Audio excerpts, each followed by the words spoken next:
Hi, everyone. Thank you very much for coming to our first ever Student Summer Showcase. We do this every year for the Summer Sea Grant program, but we thought that this was a great opportunity to also bring in the students that participate in the paid student internship at Startups program. So you all can hear what they've been up to this summer as well. So this is what we'll be doing for the next hour or so. We have the Summer Sea Grant students going first, followed by the internship students, and you'll have an opportunity at the end to ask them any questions. So feel free to do that, and we'll save that to the end. I'll also let them go over their backgrounds in more detail. For the Summer Sea Grant, for those of you who don't know, this is actually the 5th year that we've been running the program. It started before the eCenter really even ever existed, before Ian and I were here. And it's gone up a little bit in the number of students that can participate in the program. So it started as 3 students that could receive $3,500 each over the course of 9 weeks to work on their idea instead of have to find a summer job. So this year was the first year we actually had 4 spots available. And we're thinking about raising the pay for next year. Okay. Then I can say it's going to be $4,000 for 9 weeks next year. And as I said, students can work on their idea over the summer. And that's Stephen and Marissa sitting right there. They've been working diligently Monday through Friday out of the CubeX co-working space, which is just right here, and meeting at least once a week with Ian Grant, our executive director, probably more than one time a week, just based on little pop-up questions and things like that happen. And not only that, but they've had really great access to experts. So for example, they've been working with Catchfire and Fishnet, each of them respectively, to work on branding and logos and marketing strategies. They've been working with Pierce Atwood, who's the sponsor of the program, to do LLC paperwork and things like that. The internship at Startups program, this is the 3rd year we've run it.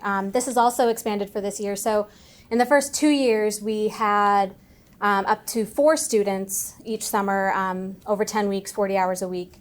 But this year we actually added 6, and we're very fortunate that the Patent Family Foundation, who's the sponsor of the program, is funding an additional 4 spots for next year. So next year we'll have up to 10 spots for interns. And this is a fantastic program for students that really are interested in entrepreneurship and startups, but they don't necessarily have their own idea to pursue.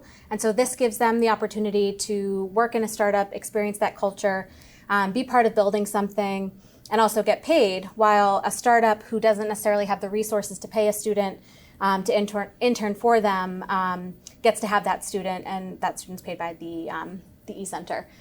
And the way the process kind of works is that we have both students and startups apply very early on in the spring, probably even in the winter. And once the application deadline happens, we let the students look at the list and the positions, say, these are the startups I want to interview with. We set up those interviews that happen on campus or via Zoom or Skype. And after those interviews, the students and the startups both get back to us with their choices. So, first, second, third, and then we look at those first matches, and we do the one-to-one matching. So, for example, DJ, his number 1 choice was Sleepbox, and Sleepbox, their number 1 choice was DJ. So it made that perfect fit, and it's really worked well for us for the past couple of years. In addition to just working at the startups over the 10 weeks and get paid that $4,000, they also do a weekly blog. The links to those blogs were just in the newsletter that the eCenter put out last week. They're also on our website, so if you want to check those out. And the students, now that it's wrapping up, this is actually the final week for the internship program, they'll be doing video summaries that we'll put up on the website as well. And we also want to give a shout out to the sponsors of the program. So as I said, Pierce Atwood is the sponsor of the Summer Sea Grant and the Patent Family Foundation for the paid student internship at Startups program. And of course, we couldn't do these programs without them, and so we really appreciate everything that they contribute. With that, we're going to start with Stephen, and I'm going to switch in between the PowerPoints each time. They all got very creative with their PowerPoints, and I couldn't kind of make them one, but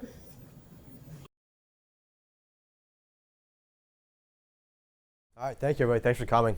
I'm really excited to show you all the progress that we've made this summer. So I'm with the Bogey Bag, golf's best stress reliever. My name's Steven Schnobrick. I'm the co-founder of the Bogey Bag. I'm in the class of 2021 studying finance and computer science here at UNH. My hometown is Stratham, New Hampshire. And on the right-hand side is one of our two logos. I'll show you all the other one in just a little bit.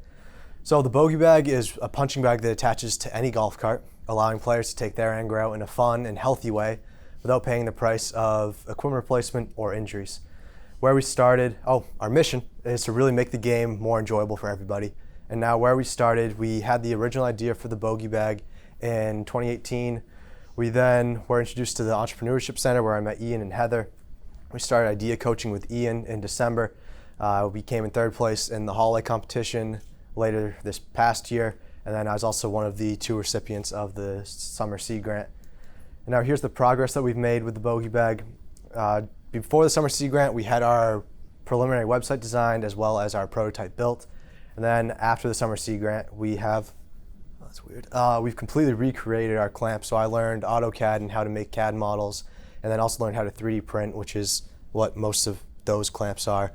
And from there, we kind of started taking this into our own hands because originally we thought that we could find a clamp stock off the shelf, modify it, and then start selling that way. But this clamp has really been the most crucial part of this whole project. So I started 3D printing all these myself, making different iterations. We have over 40 different iterations of clamps that we've made, whether we bought them or printed them ourselves. And now we're working with a manufacturer in Minnesota to refine our design, create the mold, and then eventually manufacture the actual clamp itself. We've been figuring out all shipping logistics, so we were thrown off when we realized how expensive shipping really is. And from there, we've kind of broken down the numbers and figured out different rates for different boxes depending on where we're shipping in the country. And now we have a little system built into place depending on where we're shipping, of what we're going to use and how to break that down. We've also finalized our brand identifications with Fishnet Media. So right there is one of our 2 logos that will be going on the bag itself. And then this is kind of our standalone logo. And then also, we just got pictures from the manufacturers yesterday of the bag actually printed with our logo on it. So I wanted to add that into the presentation. So these are the two images of what it will look like. We're also working on our new website with a new e-commerce based platform to allow for our customers to have more of a user-friendly interface. Now we're also continuing to work through our legal entity formation with the help of Jamie Baker and Pierce Atwood. This has been a lot more of a complicated situation than we imagined. The other 2 founders are my uncle and his friend. So it's kind of weird to work with family on this, where originally we had a third partnership agreement before we really started off. And as we got going, we realized that there wasn't equal work being put into it. So now Jamie's helping us kind of break down this equity to compensate those who put in more work or more money. And then FMEA work with Mike McClurkin, who I met at the holiday competition, who's right there in the second row. He's really helped us a lot. He's been meeting with me weekly or every couple weeks. And he introduced something called an FMEA to me, which stands for the Failure Mode and Effects Analysis, which allows us to really look at all of the different failures and scenarios that can happen with the product. And it's really allowed us to kind of internally develop our product before we've even launched. So it's kind of helped us save time and hopefully money to create a product that is more refined and tested before we even officially get out to the customers. And for anyone that hasn't seen the product, this is the Bogey Bag in action with a player at the Golf Club of New England. After hitting a bad shot, instead of breaking that club over his knee, he takes his anger out on the Bogey Bag. And so here's some lessons that I've learned over the Summer Sea Grant. One is that I really love working for myself. It's been so fun. I've always thought that I'd like to work for myself, but actually having the opportunity after my sophomore year of college, I realized that I would like to work for myself for as long as possible. 2 is to meet with as many people that are specialized in different fields as possible. So the best example of this is Mike McClurkin, who I met after the holiday competition, and he's really been helping us out ever since. Him and his wife Jackie started their own medical device company. He also had his own Christmas light company on the side. So it's been really helpful to kind of see his successes and failures and learn from what he's done and be able to bounce ideas off of him. It's been extremely beneficial in our development. I can't thank him enough for all the help that he's put in. 3 is that there are so many small things that go into starting any company. So before I really got going into developing this product, I thought that starting something like this would be pretty easy. But looking back, I realized that I couldn't have been more wrong. I thought that starting a one product company would be kind of straightforward and pretty easy to get going, but there are a lot of things I never even thought of that are involved in this. So from that point on, I've kind of learned from the Summer Seed Grant, thanks to all the help here and all the resources we've been able to work through each little piece of this throughout the summer.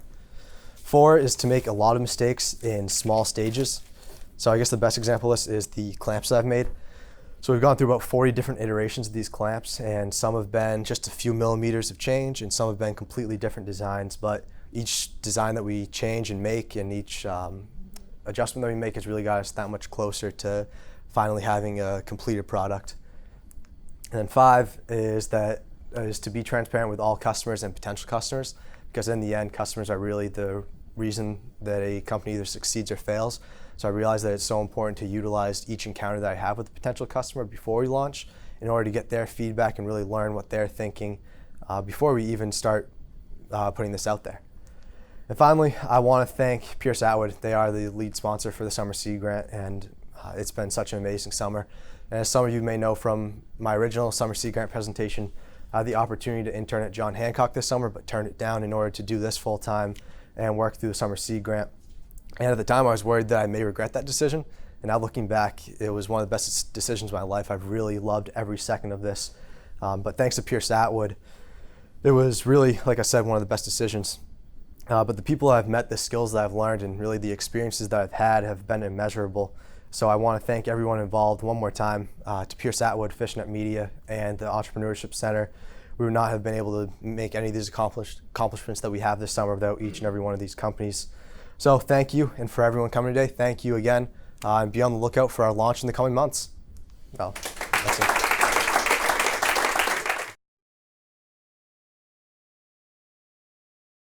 Hi everyone, my name is Marissa Rafal. I was the other Seed Grant recipient with Steven this summer, and I worked on an initiative that actually I started working on junior year of college. So I've been doing it for a while, but didn't make nearly the amount of progress I was able to just in the 9 weeks of this summer with eCenter support.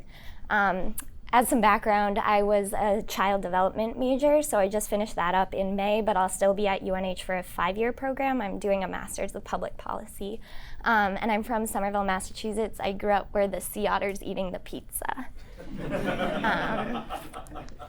So the Toy Library Network is an initiative. It's completely student-run. Toy libraries exist in about 30 other states. New Hampshire was not on the list. Our model is one that allows students to get real-world work experience here in New Hampshire. There's a brain drain issue. People are leaving, especially students who just graduated. So we've created a system where students can run these toy libraries for local communities, so children have access regardless of their ability level or their economic status to enriching toys and games. As I said, I'm a child development major. Other people on the team study occupational therapy. There's students here too. They know a lot about adapted toys for children with disabilities. We just added a marketing student. We really want it to be interdisciplinary. But that was what we had before this summer, was like this really big idea, a couple of people, and a little bit of seed funding. So it was those 3 things. And then after this summer, we have an actual business model. We have marketing plans with Catchfire Creative. They just sent us a real logo instead of our like hand-drawn notebook paper one. We have a database with 25 local, state, and national organizations. I reached out to toy libraries this summer in 2 in Michigan, 2 in New York, 1 in Minnesota. I did a site visit to 1 in Massachusetts. I got to spend a weekend on the Cape, so that was kind of fun. And we have a survey that was evaluated by the UNH Survey Center. So they gave us a lot of insight on our I created the questions, but they gave us a lot more information on what would get us the kind of information we wanted. And then we have connections with the Department of Education. So I talked to a special ed director there because obviously we want to see how it's worked in other states, but this is for New Hampshire. So we need to know what New Hampshire people want. So we talked to her, we talked to the state library. I didn't even know there was a state library, but they run everything. Like every single public library in New Hampshire goes through them. So they were really excited about the project, and they actually asked us to come speak at their conference next spring once we have more materials. So we also have our own website and domain name. We had no online presence before. We have multiple active grant applications out, one of which was 9 pages, like super intensive. And then obviously government ones are like hundreds of pages, but like this felt big to us. And then we also just got our own tax ID, which was super exciting. I know that sounds like a joke, but I really mean it. And then we have our own grand opening scheduled for the 17th. It's at 11 a.m. So it's for Dover Public Library. They're our first site. I thought that was cute because they were also the first town in New Hampshire, so very consistent. So that'll be in Dover. And then 3 big things I learned. I learned a ton, so I just grouped it into themes. I tend to get very overexcited about things, so I really learned kind of to rein that in this summer, because I'd be in meetings and someone would say something and I'd be like, we definitely have to do that and we have to do these 3 other things, and then I'd go do it and I'm like, I am all alone, I cannot do any of that right now. So I kind of learned to give myself a chance to pause when I'm in meetings, and even if someone says something, like instead of saying like we can definitely do that, like we can definitely think about that kind of thing. So that was one. And then decision making too. I like to collect information, which is, on the one hand, it's why we have all the contacts we have, I think, but it's also, it becomes difficult to make a decision when you're getting lots of conflicting information from different people. So I had people saying, this is going to be your only shot to become a nonprofit. Don't blow it. You have the resources now. Do it. And then I had people saying, that's ridiculous. Like, you have access to a university. Keep them as your fiscal agent. And ultimately, I was getting a lot of different feedback, and I was just like, I have to make a decision, and we need to do this. Like, it was just game time. Like, I think this is the best option for us, and I feel very happy that we did that. And then the last one that I wanted to put up there was I kind of realized that I was giving out a lot of information too when I would meet with people. When I went to Cape Cod, I was asked to give a speech that I had given for the Maurice competition, and I realized she was kind of writing things down verbatim that we had put in our slides, and that made me a little nervous, especially because there had been other points in the week where people had said, oh, maybe I shouldn't tell you this, or I trust you with this, and I was realizing that I was just kind of giving everything away that we'd been working on. So I kind of learned to be really careful about stuff. And then I think one of our biggest challenges, honestly, it sounds silly, but I was a child development major. I didn't study IT or CS, so developing a website, even though we used a platform, like I wasn't coding with HTML or anything, like we used a platform, but it was very difficult kind of making sure everything was operable and communicating with our email and everything. I spent so much time with customer service on Wix. It was the worst hold music I've ever heard in my life. It was just like 3 tones on an infinite loop. So aside from that, like customer service purgatory, we eventually created an email address, and that was like one of the highlights for me. Because instead of sending things from mr1058@wildcats.unh.edu, I could send things from Marissa@NHToy, and I didn't have anyone to email when I first opened it, so I was just like, well, I gotta use it, so I sent to Heather and Ian. I was like, look at us, like, we have an email. So that was definitely a highlight. And then also our first delivery day when we brought the toys to Dover, the occupational therapy student and I drove over there with like her van full of all these adapted toys and specialized items as well as conventional games. And it was so rewarding to walk in there. We had to take 3 trips, both of us. And in the children's room of the library, there was just, presumably she was a mother, young mother with her son. And she just looked at us and all she said was, wow. And like that one syllable, like I floated on that for like a week.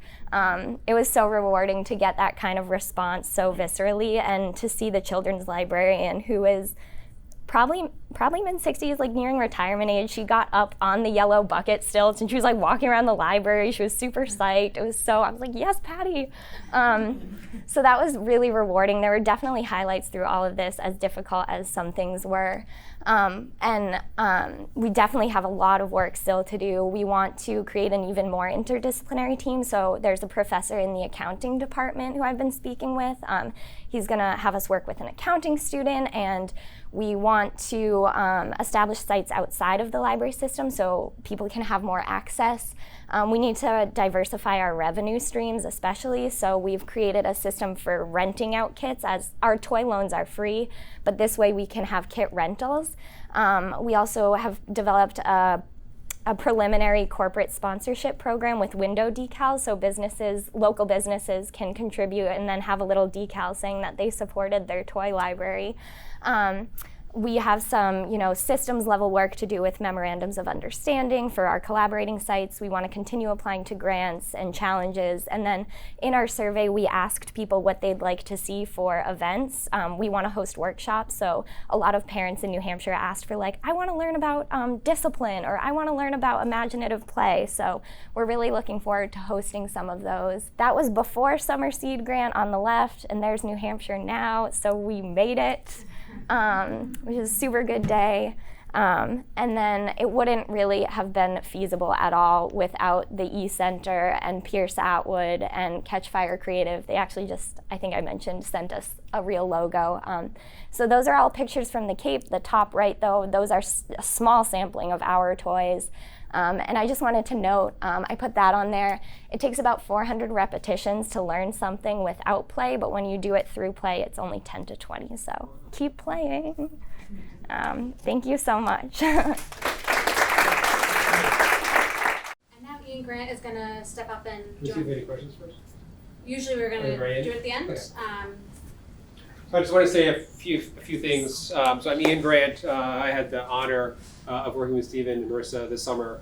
One of the reasons I love the Summer Seed Grant program is that you saw the passion. And it's really amazing that with the time period of 9 weeks, what can transform. And you have two very, very different ideas. And yet the other element that happens that you don't see is actually the camaraderie between them.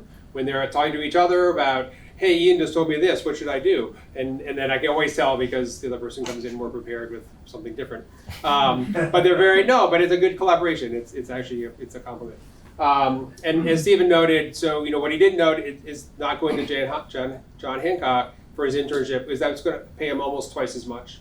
And so to me, that just shows the heart of an entrepreneur for that. And then Marissa's passion, and she was the winner of the Maurice Prize, but her passion for this and helping children with toys is just, it's like sometimes I tear up just because it's just so impactful. So really thank you to you both. A lot of hard work. What you saw, and we limited them to 3 or 4 slides, the inventory of work and how hard they worked day after day was commendable. So thank you to them. And to Heather for the myriad details and Allison for the marketing piece. And I'd also like to announce that Pierce Atwood has agreed to continue with a 3-year sponsorship of the Summer Seed Grant moving forward. So obviously without them it doesn't happen, so many thanks.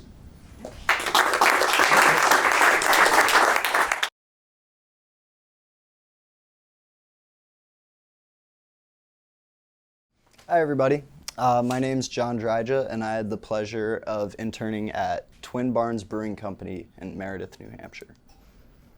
So a little bit about me. I'm a UNH Paul College student, class of 2020, so I'll be graduating in the spring. I'm a marketing major, and I'm originally from Ellicott City, Maryland, so right west of Baltimore. So a little bit about Twin Barns. It's a brand new craft brewery located in Meredith. They just opened July 16th. We currently have 7 specialty craft beers on tap. We have a 10-barrel brewing system located in the basement, and it's situated in 2 19th century barns that we put together and had to shore up a lot because they were kind of falling apart, but I'll get into that. So a little bit about our team. So I worked for Dave Piccirillo. He's the owner, he was my boss, and the other owner is Bruce Walton. They both came from very different career paths. Dave was with Topco Foods, so he kind of had that supply chain side of things for the restaurant and getting all the stuff for the brewing stuff. And Bruce has had a lot of different jobs. I really don't know what his last job was. But that picture right there is of Sam, our head brewer. And me and Sam spent a lot of time together. So my job function was technically marketing intern, but as you know, with startups, you kind of do everything. So initially the plan was for me to just run social media outlets and set up Hootsuite, different engagement things like that. But it really turned into me doing everything. That picture right there is a trash can full of used barley. I shoveled about 200 of those making beer. Yeah, so like that gives you an idea. I really did everything with the brewery. Brewing is about 20% actually brewing and 80% cleaning. It's a mess. Everything gets dirty. So lots of cleaning, and also the construction in the beginning as well. So we had to build all the tables for the tap room area. We made the flights. If you guys know what flights are, it's like a board with 4 holes in it for 4 little beers to sample. I made all of those. Lots of different things besides marketing. But the things that I felt were accomplishments were really getting a lot of good engagement through the social media that we set up, or using Hootsuite really. So if you guys know what Hootsuite is, it's kind of like Woof from The Office.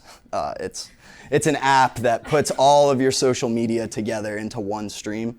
So that was a really easy way to engage with our customers and have enduring involvement with them. Made some really good relationships with other local businesses in Meredith. Brewed some phenomenal beer. Learned how to bartend. I forgot to mention that. So I do serve in the tap room occasionally when I'm up there. And we're still working on setting up our Oktoberfest for September 28th. So you guys should definitely come out to that. It'll be a really good time. My takeaways from my experience. If you're working with a small team of 3 people, you're gonna have to be all hands on deck at all times. There never really was a work day. It was kind of just wake up, your inbox is full, do everything you need to do, accomplish what needs to be done, and then see what you need to do the next day.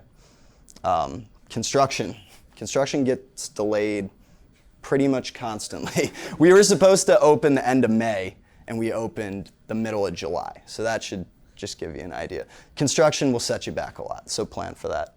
And as I was saying, yeah, there's really no work day with a startup. It's just go, go, go. That's how it goes. What I learned about myself is I really love working for startups. I like being busy. I like feeling like I'm contributing to something. So it was really rewarding in that respect. And I hope to maybe eventually start my own business because I really liked this experience. It was a lot of fun. So just to finish up, I wanted to thank the Patton family for giving me this opportunity. It's really been a blessing and I appreciate it a lot. And I also wanted to thank Twin Barns for letting me drink some really good beer. Thank you.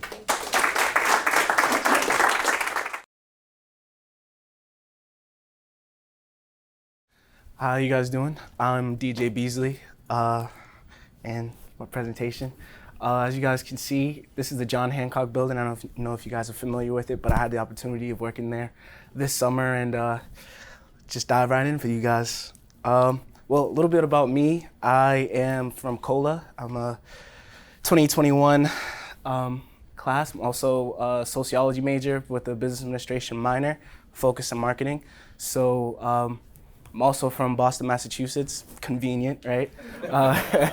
And I interned for a company called Sleepbox, which is also located in the John Hancock building, which was awesome. Okay, so a little bit about Sleepbox. Sleepbox is pretty much like a luxury nap space. They give you a chance to, rest, work, and recharge while you're traveling. So very convenient for, business travelers or even just, families just trying to get away. So right now they have a flagship location in Washington Dulles International. So pretty much I spent most of the summer just building content for, their flagship location, which was very fun. And they're also supported by angel investors as well. So 3 things that I learned, just patience. I learned that, when you're starting your own company and, you're getting ready to build your own brand, it kind of takes a lot of time to kind of build that image and, kind of find that voice as a company. And I think that's something that's truly valued in terms of being an entrepreneur, because your business is a reflection of you. And being with Natalie and Misha, I kind of learned firsthand what that experience is like, and they've done so much. So second thing that I've learned is adaptability. Pretty much my projects kind of consisted of finding trends within their locations as well. So I pretty much did a lot of research, did introduce them to GIS, which is a system that, it's pretty much a geographical information system that basically breaks down trends in, certain areas. So I spent a couple of days kind of figuring out pretty much what the demographics were like in some of their, potential locations. So I looked at major cities around the U.S., Los Angeles. I looked at Salt Lake City International Airport as well. So, just kind of helping them see, what's going on out in these locations before they, expand, which I really had the pleasure of, taking time to do. The last one is trust. Attended a lot of meetings, and as an intern, it was great to see that the people that I worked with, not only trusted me and, what I brought to the table as, just a marketing coordinator, but I also valued the fact that, they trust each other, just in the simple fact that, there was only a team of 4 of us, me and 3 other people, but they pretty much, just trusted each other and wanted the best for Sleepbox and, the brand, and that's what you really look for, especially me eventually wanting to start my own business. I need people that I can trust to, not only want the best for themselves, but the best for the company as well. So I learned that's a big thing. So some high and low points that I experienced. A high, just working with Sleepbox and being in downtown Boston. It was, beautiful location. I can literally see the building from my house, which was, miles away. But, just coming in the morning, it just gave me a different kind of edge. I brought pretty much everything to the table each and every day, and pretty sure they can attest to that if, they were here. But unfortunately, they weren't able to make it. Busy schedules, businesses, A low that I experienced, I actually lost a dear mentor during this 10-week span, and Natalie basically stuck with me the whole day. Tried to go in and kind of fight through it, but she also just kind of sat me down and talked to me, just helping me see that mental health is something that you should really pay attention. Well, you should really hold as a priority when you're working as well. So they let me go home and kind of just process the whole thing, and just losing that person, it was tough. But being with Natalie and Misha and Peter, they just made every day seem better than the last, and that's what I value the most about being with them and their environment. And I plan to use what I learned to continue growing and just continue exploring opportunities. This opportunity just came from out of nowhere. I just randomly checked my email one day, and here I am with all this experience, and just okay, just don't get emotional. But like I said, just being around a great group of guys for 10 weeks is all you can really ask for as an intern. And they did their very best to make me feel a part of the team as well. So can't be upset with that as well. But I just want to thank the Sleepbox team, for giving me this opportunity. A year ago I was still trying to figure out what I wanted to do, and now I pretty much steering in the right direction because of Sleepbox. And I also want to thank the Patton family as well for just giving me this opportunity and allowing me to shine in this kind of environment.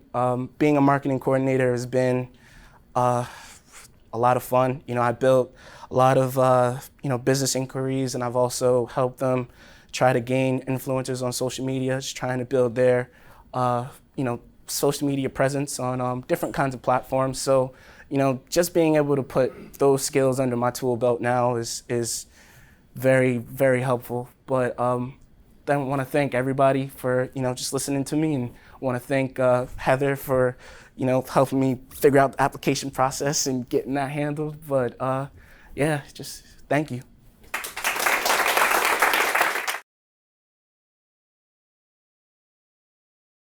How's it going, everyone? My name is Jessie DeLewis. I am from small town Massachusetts, Southborough, Central Mass. I'm going to be a junior in Paul College this fall with a dual option in finance and international business.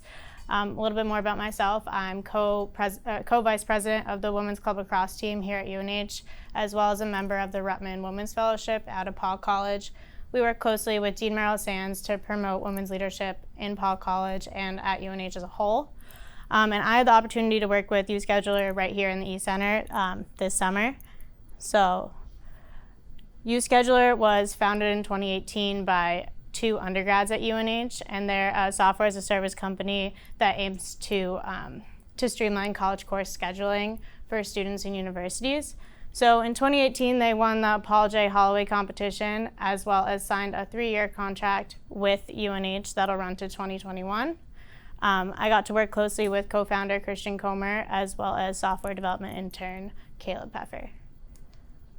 So my time at UScheduler, I was financial and digital marketing intern, but as someone said earlier, at a startup, you kind of have a lot of different jobs. So I was brought in to just basically fill the holes on the business side of the company. So some major accomplishments was running the social media sites, including Facebook and LinkedIn. I devised a blog and video blog that is in the making right now.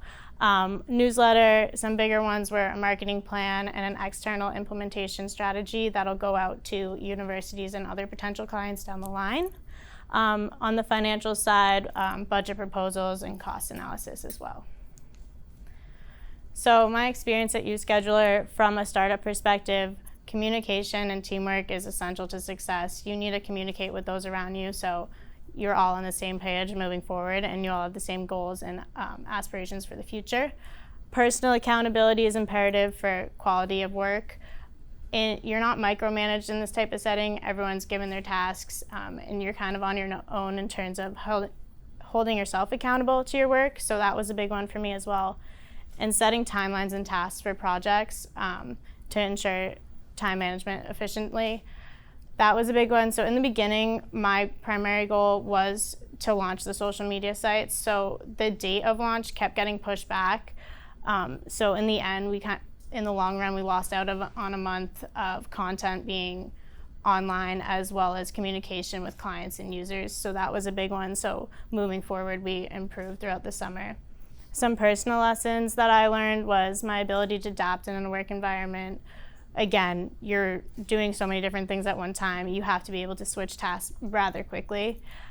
Knowing when to take a break for me was a struggle, but productivity, there's no time to waste in a startup company. So for me, it took a while to learn when I wasn't being productive at a task. I needed to switch gears and work on something else and go back to it later. And then again, value of a strong work ethic in a professional environment was a huge thing for me to learn as well.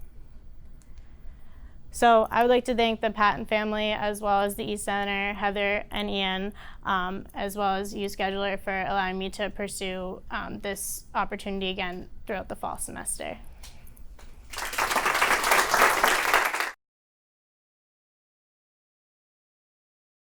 Thank you all for coming. My name is Jacob Leneff, and I'm a mechanical engineer, graduating in 2022, and this is my summer internship with SplitFit.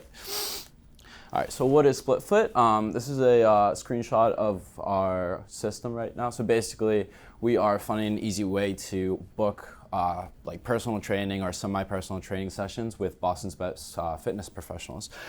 We have like a really intuitive booking platform, but there's no membership, there's no commitments, and it's just a great deal and all. So about the company and my coworkers, so the facts right now, SplitFit is Boston-based. We're looking to expand out throughout the country and eventually like to different countries. We have a board of 8 members right now, and we are working with Thoughtbot to develop our app, who is a local developer in Boston. So love to thank Rob for coming today, and the other founder, Brian Gardner, who couldn't make it. And then I also worked with our primary advisor, Eric Bowen. So my jobs for the summer was mainly market surveillance and field surveillance and research. I also ended up helping run the social media near the end of the summer. And then again, as everybody's been mentioning, it's like, yeah, doing everything. My accomplishments were completing a really large matrix of all of our competitors. So that included like ClassPass and a bunch of other workout apps. That was really fun. I've spent like the entire summer on it. I also was doing 5 to 6 workouts a week, which was a lot, but I'm super happy I did it. I'm in great shape right now, and like couldn't ask for more. And of course, it's all free, thanks to Rob. And then I now like have a terrific understanding of marketing and everything. Like I'm a mechanical engineering major, so this was kind of very distant from what I'm majoring in, but I have like an entrepreneur, at least I like to think I do, mindset. So I was really hoping to learn from this and then like take it to my own ventures in the future. And then basically getting the ability to differentiate between like potential like partners or competitors, because there is like a line. It's like a company can be too big where there's just your competitor, and if you were to be acquired, it would just more or less hurt your company than help. And then, so what I actually learned, obviously a lot about marketing, but there was just so much more than that. I unfortunately couldn't fit it all in here, but this is like the highlights. Basically, I was lucky enough to go to a lot of meetings and some board meetings with a lot of their investors, and we were struggling to figure out the right way to format our pitch deck, and we were working through it, and I really learned like the importance of like learning how to target your investors or angels or ventures, because like they're all looking for different things in terms of return in 2 years versus 5 years, and like it was super important to see that, because if you all have something all the same, chances are you're not going to get that return. And then how important it is to like really plan meetings thoroughly and make sure you don't go everywhere, because like for example, we'd have a meeting, Brian, one of the co-founders, he would have like a clear schedule, and we'd end up talking about something else halfway down, but then because we had that schedule in front of us, it'd be really easy to backtrack and, you know, stay on schedule. And then also the importance of prioritizing a company's equity and especially their time, because again, you're always moving in a startup, and it's really good to have a roadmap and know where you're going next to an extent. I mean, obviously there's some things just pop up out of nowhere, but if you have like a target, if you have like a set goal step by step, it really helps. And then like again, prioritizing your time to get there. And then I also sent out some emails to possible influencers and stuff to try to get on our board. And again, communicating with our employees and partners and potential. All right, and moving on, I'm really excited to return to school this year as a sophomore and apply everything I've learned to school. I mean, there's not too much marketing, but definitely like in terms of my own entrepreneurial ventures. And then a huge thank you to the UNHE Center, the Patent Foundation, and SplitFit.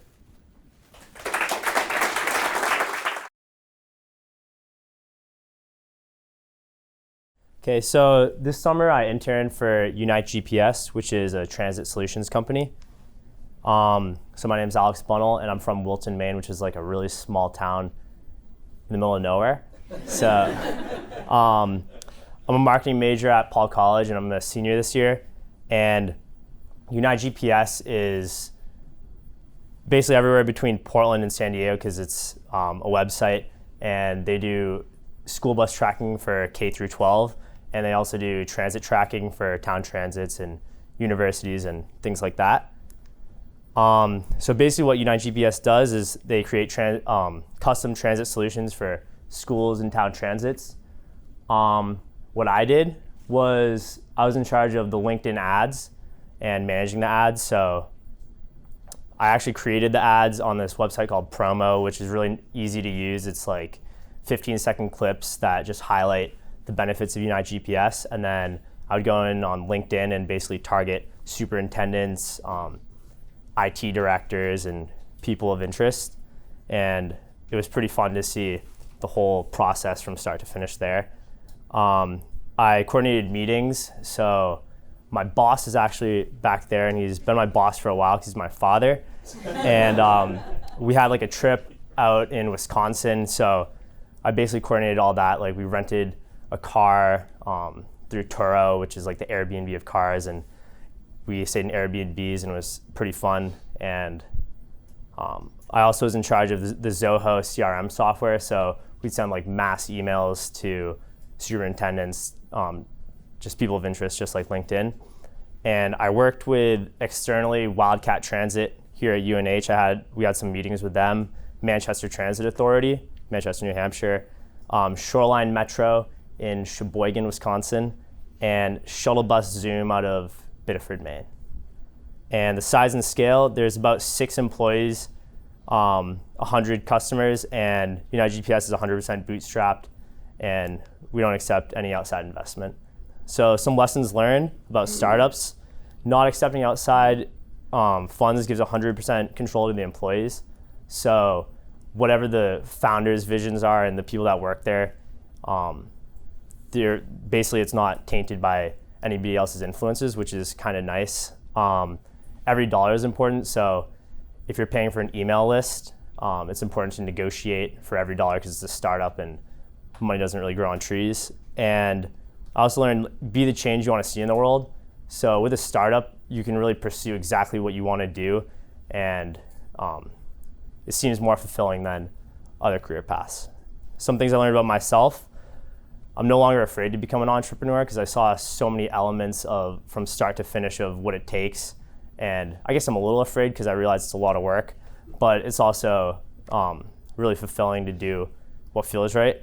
And working from home, it's important to set multiple alarms because you're not really commuting, but it's also nice because you have flexible work hours.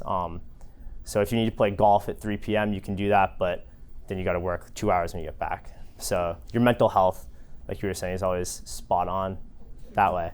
Some highs and lows.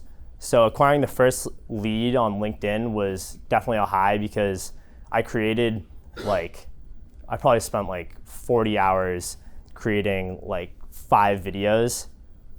And after doing all that, we put it on LinkedIn and finally we got a lead from it, and it was just the best feeling because it's so much time invested in like waiting, and then eventually I think now we're at like 24 videos. So it was pretty busy. And a low is definitely cold calling.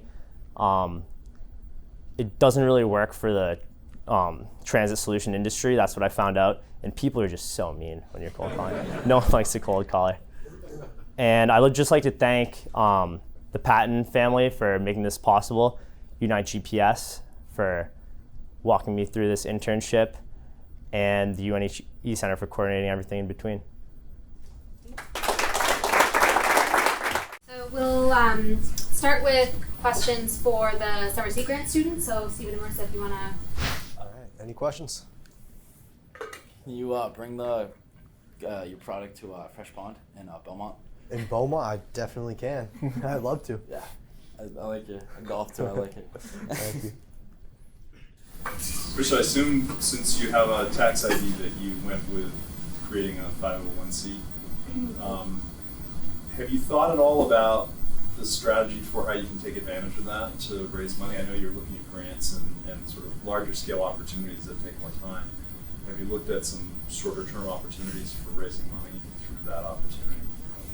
Yeah, so once we have 501c3 status, we're really excited because we can then get donations that are tax deductible, and we've already had people offering donations, so it's like that's kind of a short-term thing in that we don't have to send in a huge application. But right now we've been getting offers and having to be like, soon, like, yes, hold that thought, please donate to us. But we don't, because we're not a 501c3 yet, because we're still in the process, we can't give a tax deduction.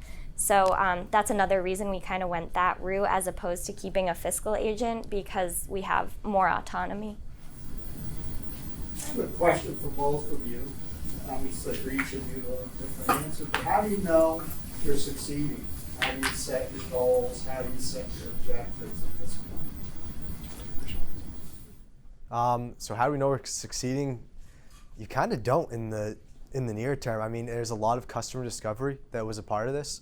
I talked to over 100 golfers as a keynote speaker at a charity event. Had 45 other interviews with golfers on courses, about 75 interviews with non-golfers to discuss the bogey bag as a gift, and kind of through that work, you kind of see your progress that you're making as you move forward and talk to more and more people, as you kind of formulate an actual plan and something becomes material.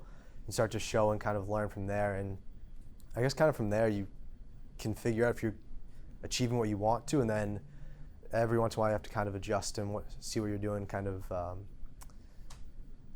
maybe make some new plans going on to adjust for what's going on. Yeah, we have a whole list of objectives and measurements that we have been working on. So a couple examples are, we want to know exactly who's checking out which toys. So we have our inventory is obviously uploaded. So which toys are being checked out, by whom, where are they being checked out, what's most interesting to people. Also, analytics from our website are going to be really helpful, in addition to the engagements that I've had. So I've met with 25 different service agencies. I've talked to local occupational therapists and speech pathologists. So the people that I've interacted with, as well as the people using our platform, and then of course attendance at events. So once we start having workshops, we're going to be logging all of that. And also survey respondents. So we want to collect a lot of qualitative data too, because obviously the numbers are important, but I'm really big on the human side of things, especially with something like this. So just making sure we're talking to people. We also have little index cards so children can tell us what they're doing with the toys, which is a value add for a shared product too. It's not something they went out and bought that's brand new, but we'll have those little index cards of like, I made a pirate ship with this, and we'll know exactly who's benefiting and what they're doing with our products or not doing. Yeah. Have you thought about the pricing for the bogey bag yet? Yeah, so originally we wanted to put it right at $29.99, and as we kind of move forward and start figuring our costs and solidifying our contracts with manufacturers, starting to get priced up, and then found out shipping, that was a big hit on us and threw me off a little bit, but right now we're kind of looking at around from like a $40 to $50 range, including free shipping to a flat fee for shipping. So we're still kind of figuring out all those final contracts with a couple manufacturers, but that's kind of our range that we're looking at right now.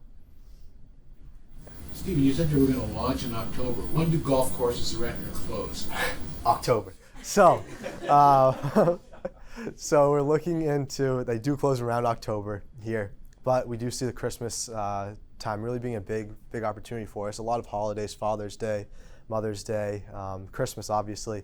So we do want to get it out there and just kind of start going at it. And my other two co-founders are based out of South Carolina, and down there it's year-round, just starting down there. So all the guys up here that live are going down there to start playing. So hopefully they'll hear about it up here, get down there, and be able to use it. How do, this for both of you, how do you think this experience changes you as a student? I definitely think it made me feel a lot more well-rounded. Like, obviously I've spent the past 4 years immersed in child development and education, and I had never taken a business class, and I had never dealt with any form of web development regardless. So I definitely think it allowed me to explore a lot of different domains and also to communicate with a lot of new people. I think I mentioned NHTI is running our Concord site, so it's been really fun just to meet people from across the state and other students who might not study what I study. So I think those are a couple ways it definitely changed. And I'm a finance and computer science student, so a lot of the summer was kind of CAD modeling, which is more on the engineering side, which I've never had any experience in. So thanks to a mechanical engineer, Nathan Daggle here, that I met, he was able to kind of show me the ropes of everything, and then I was able to take it on my own. So it kind of made me more well-rounded, not necessarily in my field that I'm studying, but in other fields. It's kind of cool because a lot of my friends are engineers, and I'm able to talk to them and kind of all help each other out with what's going on, which has been great. I have a question for you, Stephen. First off, congratulations on all those clicks. I know what a pain in the butt that can be. Have you run into any kind of IP concerns regarding the clamping, anything like that? Yeah, so we've actually looked into patenting the product itself. We've realized that patenting a punching bag isn't really possible. So at the same time, we could patent the clamp once we finalize our design, but it's really kind of a 3-year process of filing for that patent, actually getting it enforced. And at that time, we don't even know where we're going to be, and if it's successful, there are going to be knockoffs at that point. So really, it's not going to be enforceable until it's kind of too late to do anything about it. So for now, we're going to focus on more on the trademark side and kind of the branding side of it all. And then as we move forward, we're planning on kind of making a more user-friendly clamp down the road. And if that comes to a point where we have made it and it's possible to use in other scenarios, we will look into patenting that. But for now, we're more on the copywriting side and pushing past that patent side. Yeah. For both of you, what is your go-to-market strategy? I'm not a business student. Could you define that a little more? Like, how are you going to get customers? Oh. Users? Yeah, okay, thank you. So we've been reaching out to a bunch of different agencies to kind of create more of a ripple effect. So we have Outside the Lines is an occupational therapy center. The Birch Tree Center works with students who have autism. We have Richie McFarland Children's Center in Stratham. So we're using a lot of those networks, but we've also been using word of mouth. So we reached out to Seacoast Mothers Association. We reached out to a bunch of different local entities like that. So that's one way we've been doing it, but we've also been having people find us this summer, which is really exciting because we didn't have a name before. So Keene Public Library emailed us and was like, we heard about New Hampshire Toy, we have some items, how do we get involved? Lakes Region Community Services in Laconia. I've never been to Laconia, but they called us and they were like, how can we get involved? So it's been this mix of like doing a lot of groundwork and reaching out to different markets that way, and also people kind of hearing about us too. So. And for us, we have a couple different strategies that we're exploring right now. One is reaching out to user bases that already have a lot of users on them. So 18 Birdies is a golf user base that has about 2 million users now, and we're talking about doing giveaways on their platform with the Bogey Bag itself just to kind of increase our brand exposure.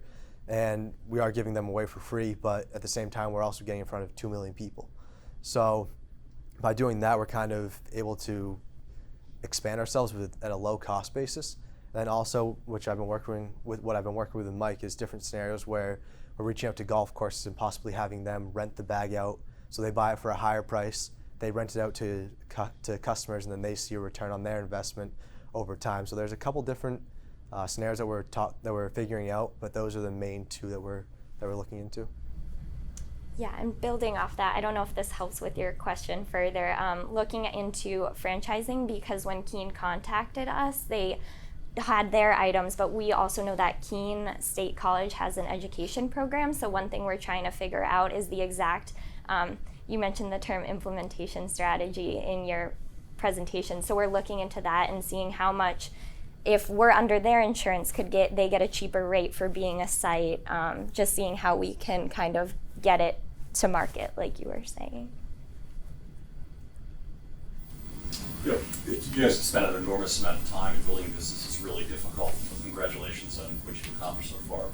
Imagine a colleague of yours or a student comes up and says, hey, I'm going to start a business. What's the one piece of advice you would give them based on what you've learned?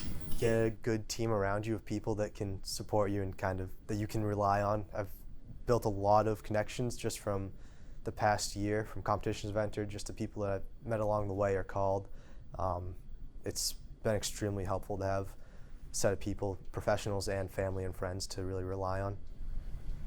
Yeah, definitely developing a team and also really honing in on a plan. I think making sure that you've thought through different scenarios is super, super important, and balancing that with not getting stuck in the weeds and still making good decisions. So definitely that was something that I struggled with, that I would just recommend they take time to get all the information they can and then really implement something as solid as possible. Also, to go off, get in contact with people that have no idea what your product or service is and get their feedback on it, because theirs is going to be the most raw, brutal, and kind of helpful information you can possibly get.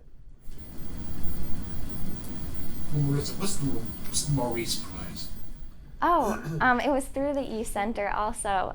So it's a competition where at the beginning of the year you have an idea that you want to work on, and you submit it right then just as an idea or whatever state it's in, and then by the end of the year you provide a summary of everything you learned. So even if you quote unquote failed, even if it didn't work, you still go and you present and you tell them every single thing you learned. So I started this, as I mentioned, a while ago, so I was able to show them, like, yeah, we applied to SBIC and we didn't even make it to like the final rounds, but look at all these things we did do and look at all the things we learned. So yeah, that was through the eCenter, and it comes with funding as well. Yeah. Anyone else for the Summer Sea Grant students? Great, thank you.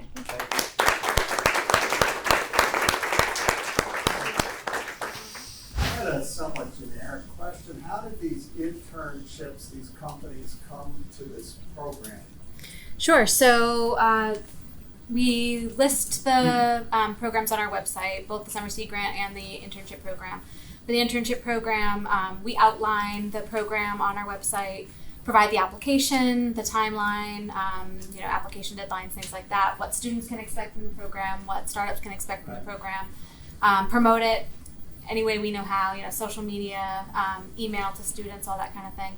And so really it's just they learn about it and apply that way. They can reach out to us with any questions. And I then have somebody in Atlanta. Yeah. Somebody in Atlanta that, I thought, I've been impressed with what everybody's been saying. And I thought, well, it might be interesting if I could introduce them into the process and see if there's something there. They're not a startup, but they're trying to, they're actually trying to do more in this region, I guess is the way I put it. Okay, so we do have qualifications of what we consider to be a startup for this program, and that's on the website as well. As far as location, the furthest startup we've had apply is in Burlington, Vermont, and they didn't get matched, primarily I think because kind of as DJ was a perfect example, he lives in Boston and wanted to work in Boston. So I think for Atlanta as an example, if there's a student from that area, it might be more of a fit. Whereas I think most of the students are kind of targeting startups around where they either live or will be spending the summer. I would just add that one of the things we did early on was to reach out to VCs, primarily in New England, to tell them about the program. So if there are companies in their portfolio that could qualify, we actually got a number of companies that way as well, particularly in the Boston market. Right, because I was, generally the idea I have is they establish a beachhead somewhere in New England because, it just seems, they've been kind of pursuing me and I'm not interested, I'm too old, but, I can see, and I think they're going at it the wrong way because I really think having energy and that stuff is more important than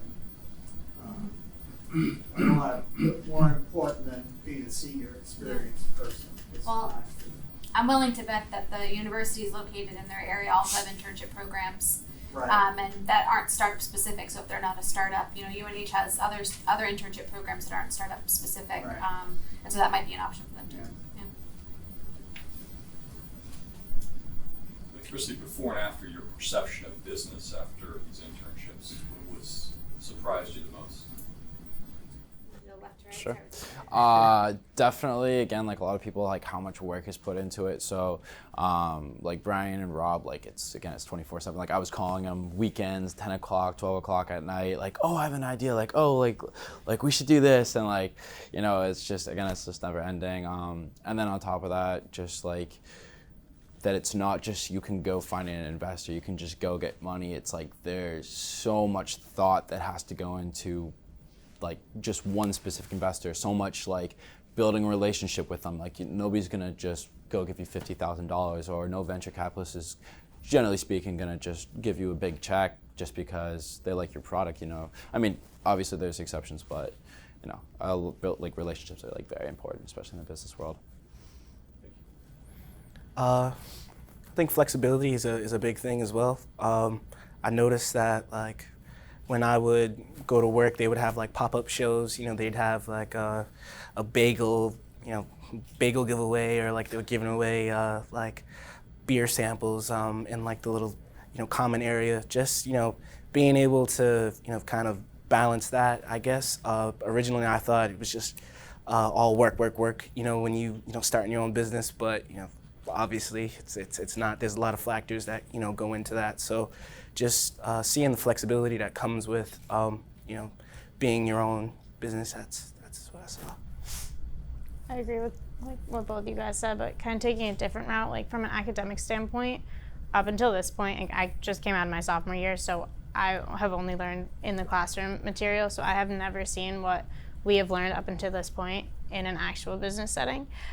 So I'm going into my junior year with an entirely different perspective of how what I'm learning in the classroom directly applies to an actual business. So going into my junior and then senior year, I'm gonna look and think, like, when material is presented to me in the classroom, how can this apply? And use my knowledge of this summer into direct learning in and outside the classroom. So last summer I worked for like a large health insurance company, and this summer it's basically the opposite. So it was cool to see like the entire spectrum of what business really is. Like for a large health insurance company, it's almost like money is abundant and they almost have too much. So you go and take clients out and you spend like, the bill will be like $5,000. You're like, whoa, okay, that was cool. But the startup aspect, like the point of view of a startup is just the opposite. It's like every dollar counts, and if you're not working and trying to like get a little closer to profitability, then what are you doing basically? Your dad's pretty cool too, right? Yeah, he's not bad. Yeah. To build off what Alex was saying, I had an experience of interning with a different startup previously, and the biggest difference I noticed was planning is pretty much everything. Planning and money. So if you have a good plan to start off with, you'll get the investors, which is what happened with the brewery. The other startup, there wasn't enough planning behind it, so it didn't really work out. That was pretty much the biggest takeaway I had. So almost all of you have had some experience with marketing this summer and learning about marketing from a startup perspective. So what's the one thing that you could do to help market the eCenter on campus effectively? Put me on the spot. Just be more vocal about it in general. I think definitely, again, going back to relationships, like hosting like events, and then not just like talking to a group of people, but going and like personally talking to these students that you see have started businesses or see have like aspirations. Because I mean, I'm just like I've been like in the process of starting my own like music mixing and mastering company, and like I treat my clients like family almost, or like, and it really shows because like they like coming to my studio, they like spending time with me, and like the eCenter, like if they put that, which they already do in my opinion, but I mean if they did that towards people, like this could be like their second home type of thing. I think for the most part, catching students, especially in the MUB, I mean, eCenter already does that as well, but, kind of just like popping up on, certain orgs that are having kind of events and just kind of, showing, like your presence, I guess, but like also just like, hey, kind of supporting these orgs as well at events that definitely helps. I think just building relationships within UNH community, as you guys already have been doing, but just keep adding more to the flame, I guess. Keep going. I would say visual presence would be a big thing. Like I know the eCenter is established on social media platforms, but definitely like going to colleges like COLA, Paul, in Kingsbury, just talking to students and seeing, just have a list of questions, few questions, start a conversation, get people thinking about the space, and then be like, hey, come check it out. It's located here. Like last year, I didn't know the eCenter existed, and then here I am spending most of my time here. So, but definitely communication. I'm a visual person, so seeing signs throughout, like I walk through Paul every day. That's where all my classes are. Seeing them throughout campus, in the MUB, like you said, in the dining halls, just more visuals, I would say, are on campus. I know some of my professors, like at the beginning or end of class, they'll talk about like internship opportunities or job opportunities. So maybe creating relationships with UNH professors and informing them that like this exists and it's like a really good opportunity and you really shouldn't pass it up. Also, probably for us, like word of mouth, it's pretty important for us to do our part. But we have quite a few LinkedIn posts, but it's also important to tell all your friends and friends about the opportunity. Yeah, I don't think a lot of kids on campus know they can come in here, to be totally honest. I think they walk by it every day and have no idea. So maybe some signage, something like that. Something simple, like get some foot traffic to come through. I mean, you obviously don't want kids walking through a space where everybody's working constantly, but if they could see what an awesome place this is, they'll probably show up. So. A lot of famously successful entrepreneurs dropped out of college. Now that you've had a little bit of some real, have any of you thought about that, or hey, Thanks, Mike. or are you more likely to be better shoppers and more demanding of courses and curriculum? I mean, have you been? I imagine that you're going to be sitting in some really boring class this fall, going, "Are you kidding me? I wouldn't pay for this, but I'm paying for this." Yeah. If I had an idea, maybe. I feel like, at least for me, I'm a little too far in to drop out. You know, it's like I'm not recommending it. I'm just saying, if it does happen to you, there are people who can help you. I guess being a Not advocating dropping out of school for the record. no, so being an incoming sophomore, like I think I now want to not that I'm not going to focus on school, but like if I have an opportunity to go into Boston and maybe I'll miss a class or two, but it's for like a really cool event, maybe I'm going to go to the event, you know. But again, like I still really want to prioritize my school and like get my degree. With me, I'm a business administration marketing minor, so this kind of gave me that experience to take on these classes. I'm taking organizational behavior in the fall, so this kind of gives me, a little bit of an edge because, I have a lot more knowledge around, some of the concepts that, we're going to be going over. I've already gotten the syllabus, so that's fun, so. Personally, I'm going to be a junior, so I've still got 2 years left. Like, I do want to pursue my degree, and as much as I love a startup setting, I want to see the corporate side too, and then see which one I like better, and then pursue those options. But if an idea comes about, I still think I would get my degree and then go from there. I've worked, my first major job experience was as a co-op, which is kind of like an intern. Okay, but then it was a small family-owned business. By the time I got my first job at a big company, I thought they were idiots. So I'm just saying, the excitement of the startup is really cool, but be cool when you go work for John Hancock. You're absolutely right. You want to learn, you want to get, those big companies are big often because they've learned how to do things really well. You can steal their systems. Be careful, some things are trade secrets, but don't be afraid to learn from them. That's the other question. What did you really learn? Did you learn anything that you can actually take away legally from these? Seriously, little tricks and methods and systems. Well, a lot of this stuff is just, that's why you're there. It's a fantastic learning opportunity. I'm not saying you steal, stuff. When you see somebody doing something really well, and don't be afraid to ask them. It's like, how did you do that?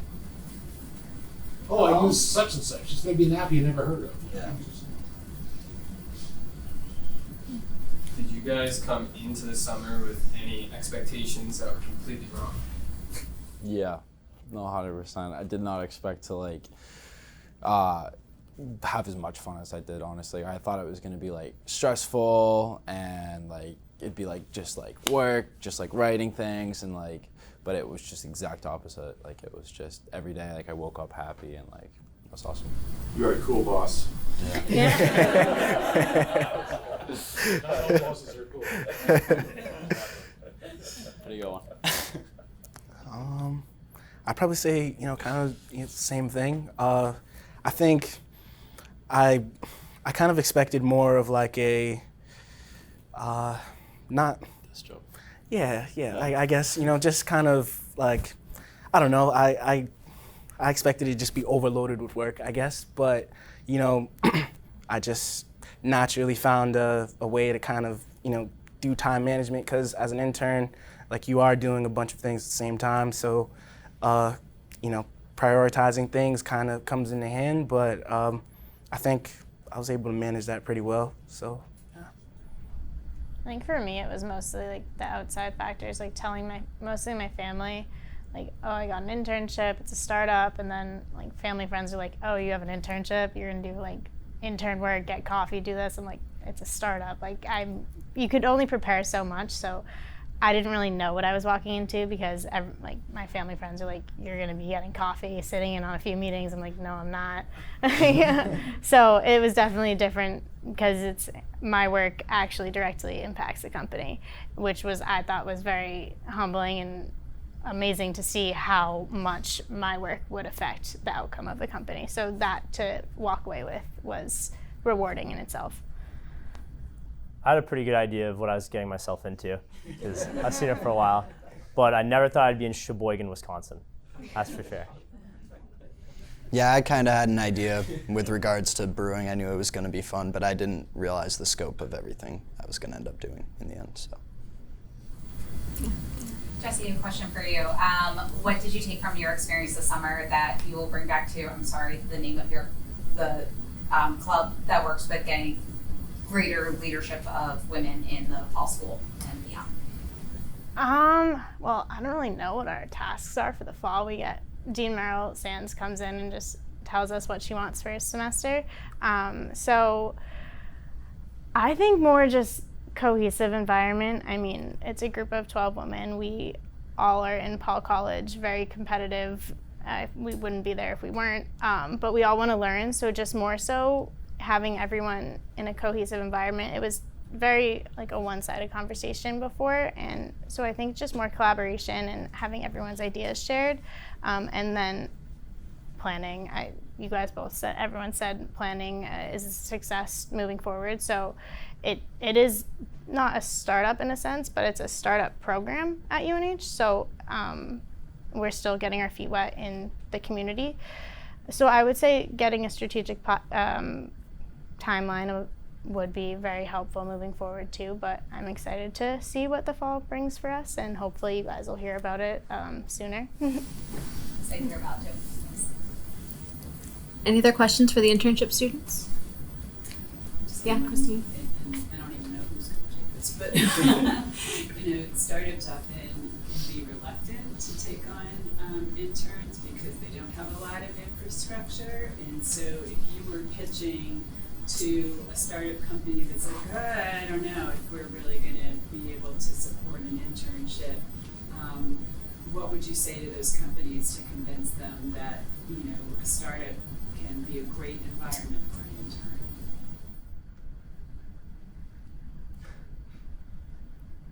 So we're pitching the startup? You're pitching Okay. to a startup that's really doesn't know whether they can really support an internship because they don't have a lot of infrastructure. Come check out this program. Yeah.